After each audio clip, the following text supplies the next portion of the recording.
టీవీ45 news కి స్వాగతం. Iran అణు కార్యక్రమం చుట్టూ అలుముకున్న ఉద్రిక్తతలు మరింత తీవ్ర రూపం దాల్చాయి. ఇరాన్లోని కీలక అణు కేంద్రాలపై అమెరికా వైమానిక దాడులు చేసినప్పటికీ ఆ దేశం శుద్ధి చేసిన యురేనియం నిల్వలు ఎక్కడున్నాయో తమకు తెలియదని అమెరికా ఉన్నతాధికారులు అంగీకరించడం ప్రపంచవ్యాప్తంగా చర్చనీయాంశంగా మారింది. దాడులకు ముందే ఇరాన్ వ్యూహాత్మకంగా వ్యవహరించి సుమారు 400 కిలోగ్రాముల అత్యంత శుద్ధి చేసిన యురేనియంను సురక్షిత ప్రాంతాలకు తరలించనుందన్న వార్తలు ఈ ఆందోళనలను మరింత పెంచుతున్నాయి.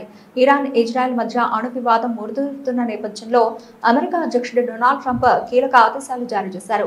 ఏడాది ప్రారంభంలో తిరిగి అధికారంలోకి వచ్చిన ట్రంప్ ఇరాన్ అణు ఉప్పును నిర్వీర్యం చేశామని ప్రకటించారు.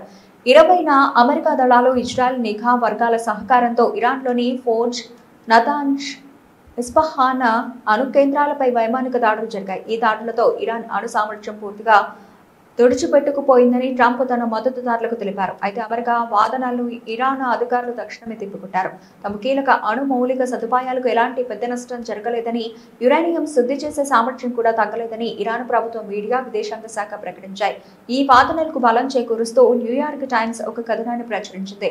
దాని ప్రకారం అమెరికా దాడులకు ముందే ఫోర్జ్ అణు కర్మాగారం నుంచి ఇరాన్ సుమారు 400 కిలోగ్రాముల 60% స్వచ్ఛత కలిగిన శుద్ధి చేసిన యురేనియంను ఇతర కీలక పరికరాలను తరలించిందని ఇజ్రాయెల్ అధికారులు తెలిపారు. అణ్వాయుధాల తయారీకి సాధారణంగా ఉపయోగించే 90% స్వచ్ఛతకు ఇది చాలా దగ్గరగా ఉండడం గమనార్హం.